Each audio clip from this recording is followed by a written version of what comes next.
All right, so today I'm actually going to try and vlog a little bit while I'm out on a shoot. I have two shoots today. I have one here in about 45 minutes to an hour. It's really easy. I'm just going in to a location and going to capture some before footage. So actually the first thing I need to do is clear off some SD cards for the shoot. It's very common for me to last minute realize that I need to clear them off for a shoot. I'm bad about formatting my cards. I'm bad about clearing them off. I never lose footage, or haven't yet, fingers crossed.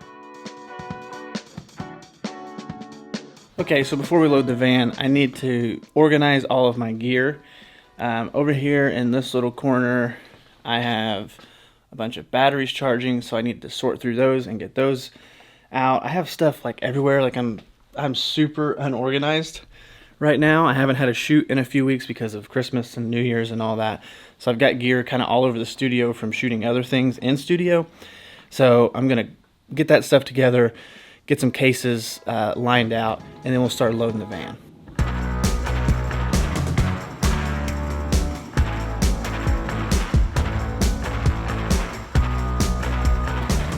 All right, the first case we're gonna look at is the camera case. So on this shoot, I'm actually gonna leave my camera battery grip on. Usually I take the battery grip off and I put this cage around the camera. But this is great when I'm doing run and gun and I gotta change the camera out and stuff like that. Today I don't, I'm just gonna be doing interviews, and I'd rather have side battery access so I don't have to take the camera out of the cage and like unscrew everything and rescrew it after I wanna change the battery. So camera's gonna be sitting on the tripod for like 5 hours straight. So I want to have access to batteries. That's the most important thing for this shoot.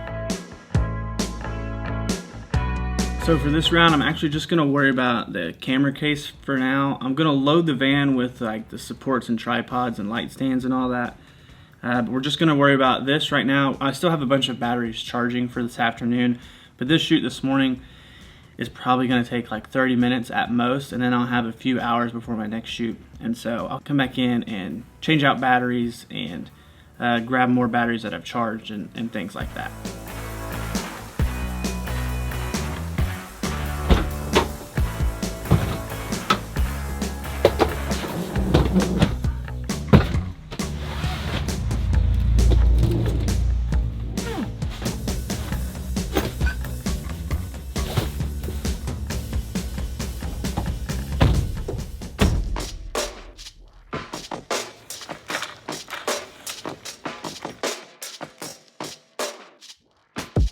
So this first shoot I had today is really straightforward. It's basically, there's a renovation happening and I had to get some before shots, and they're very simple. They're wide angle shots, slow panning, slow tilting, locked off on a tripod. Really easy stuff to do. I actually ended up using the camera that I'm vlogging on right now, the camera that I typically vlog on, instead of my main camera, the EOS R. And the reason why is because the EOS R actually crops in on the footage when you shoot in 4K, so you can't get a super wide angle. Typically that's not a problem, I can just move the camera back, but in this particular instance, I didn't have a ton of room to do that because I'm trying to capture the room that I'm in. I'm trying to capture a really wide angle. With that 4K crop, the EOS R was only allowing me to get as wide as about 25 to 30 millimeters when I really wanted 18, which is what my lens allowed. So I had to throw it on this camera, which allows me to do that, and it's gonna work out perfectly fine. My battery died. I'm telling you, there's nothing worse than your battery dying in the middle of a shot. Thankfully, this is pretty inconsequential, but I push it too far every time. I push it too far. I should just, when it gets down close, change it, move on. Nope, it's like a buzzer beater. I gotta wait till the last minute. Always bites me in the butt.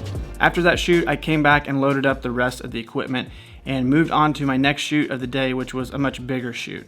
And I honestly didn't vlog any of that because I'm just not great at that type of multitasking right now. Not only did I have to use this camera on the shoot, but I had to go to someone's house and I had a time limit to set up, and I didn't want to spend a bunch of time, talking to the camera and trying to set up angles of me setting up when, I can do that another time. But I did take several behind the scenes videos on my phone as the interviews are happening that you're looking at now. And I'll just quickly break down a couple of the techniques that I used on that particular shoot. This was all interviews, and with interviews, what I love to do is create big, soft light sources. So there's a couple ways that I do that.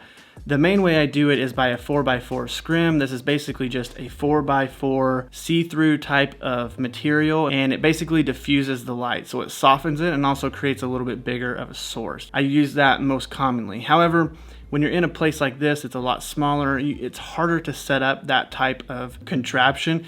It usually takes, you know, 2 stands and a bunch of grip heads, and you got to put it all together and raise it up. And in this particular instance, I was filming in a house, and although the room was quite large, I was filming people who had never been filmed before.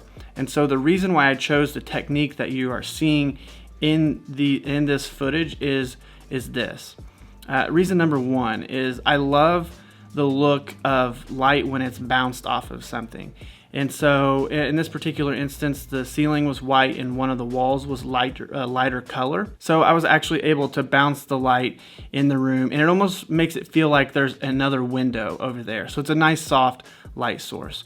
So the second thing that does, after just creating a nice soft light source without a ton of equipment, that leads to the second reason why I do it, and it's a lot less distracting for the person being interviewed. These people are being interviewed for the first time. People are always nervous when they walk in the room and they see all the equipment. To have one less piece of equipment or 2 less pieces of equipment is a plus, and so they feel a lot more comfortable, because not only is there less equipment, but there's not a huge light source that's like shining right in their face, right? That's typically how it works.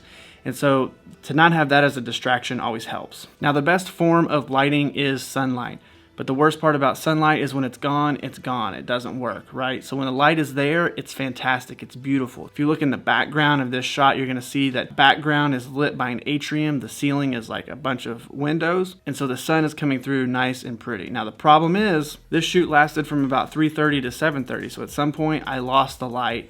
And so I had to account for that. I had to make up for that. So I switched some lights around, ended up taking my large Aputure 300D Mark II, putting a lantern dome on it and throwing it into that atrium, creating basically a sunlight in there for the background, and then use the same lighting method off the ceiling with an Aputure 120D to light the subject. And although it doesn't look exactly the same, I think it did a really good job of portraying that same look as the previous interview. So thank you guys for joining me on this day in the life vlog on production. I hope to take you along on more of these as time goes on.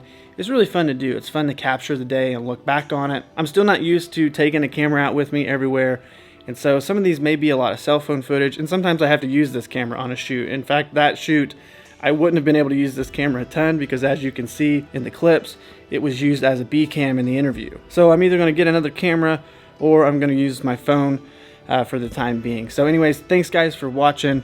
Please subscribe if you're interested in more content. You can check out my business at crowbirdcreative.com. So thanks again guys for watching. Please subscribe, share the video, and we'll see you next time.